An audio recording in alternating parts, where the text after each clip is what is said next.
मैं आपको एक कहानी सुनाता हूं, कहानी का मतलब एक रियलिटी बताता हूं।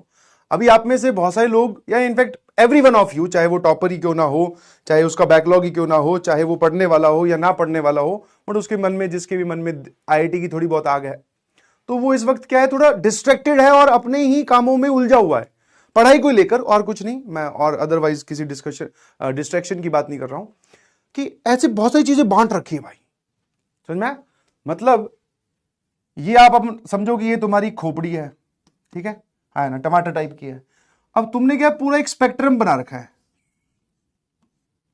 और उस स्पेक्ट्रम में भाई पता नहीं क्या क्या, छोटी मोटी पता नहीं कितनी चीजें, बोले जान दो एक मूवमेंट तक ही जा सकती है। फिर इसमें आ जाता है सर एरर 404। क्या मैं सही बोल रहा हूं?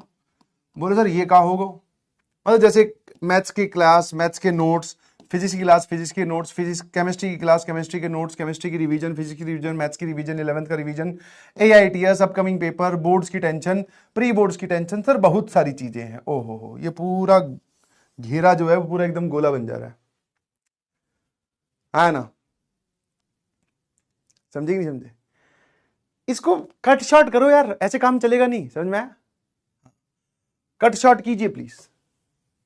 और कट शॉर्ट क्या करना है, इस पूरे को चैनलाइज करो, खेल खत्म, सीधा एक बनाओ फनल और ये खोपड़ी में जान दो। क्या है सर? हर एक सब्जेक्ट के, फिजिक्स, केमिस्ट्री और मैथ के, फिजिक्स, केमिस्ट्री और मैथ के कौन से, सिर्फ नोट्स और क्लासरूम एग्जाम्पल्स जिसको आप बोल सकते हो, और PYQs, बस बस। रिवीजन साथ में, एक रिवीजन वाला पार्ट, बस। 11th बोर्ड्स ये सब बाद की कहानी है, बाद की कहानी है, समझे कि नहीं समझे? Cut short to very simple and focus thing. कहां से सवाल करने हैं? PYQ करने हैं। क्या करना है? नोट्स पढ़ने हैं। डेली बेसिस पे नोट्स कंप्लीट कीजिए। नोट्स में बिल्कुल एकदम शॉर्ट में लिखिए, ज्यादा लिखने की जरूरत है नहीं, ऑप्शंस मत लिखिए, जो बात समझाई जा रही है उसको समझ लीजिए, उसको अपनी भाषा में लिख लीजिए, है ना? PYQ सॉल्व कीजिए, चैप्टर में आगे बढ़ते जाइए। अगर आपका बेसिक बहुत ही हिला हुआ है कि आपको यही नहीं समझ में आया कि ये सर ने फॉर्मूला लगवाया, उस फॉर्मूले पे 3 सवाल करवा दिए मुझसे, वो तीनों तो समझ में आए, बट उसके बाद में चौथा मैं खुद कर रहा हूं उसी फॉर्मूले का, कोई लैंग्वेज में चेंज नहीं है, तो फिर DPP भी करो, अदरवाइज DPP को भी लाइन से हटा दीजिए। तो notes PYQs, notes PYQs, notes PYQs, and dedicate your time 20 to 25 minutes daily for revision, बस। और रिवीजन भी कैसे करना है फिर बता देता हूं, कि आपने जैसे कि अपना टाइमर लगाया, आपको पता चल गया होगा आपके शेड्यूल में आप रात को कब फ्री होते हैं, सुबह कब फ्री होते हैं, दोपहर में कब फ्री होते हैं। वो दोपहर का जो फ्री वाला टाइम है ना भाई साहब, उस टाइम पे लगा लो एक अलार्म।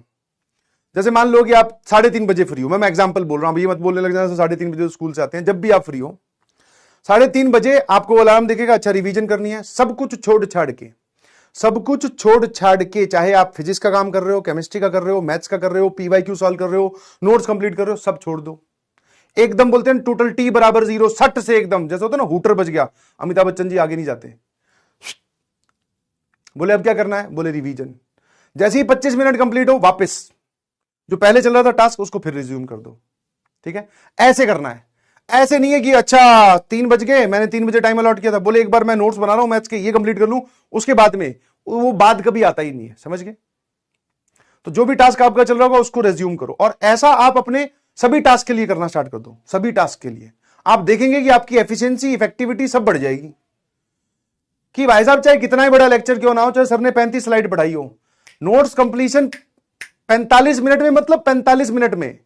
अब चाहे डॉक्टर बनना पड़े खुद को, कि हां ऐसे ये देखो टू बी कवर्ड, ये तो फिर भी ठीक लिखा हुआ है, खट खट खट खट खट खट खट, स्पीड स्पीड एफिशिएंसी लाइए प्लीज, क्योंकि अभी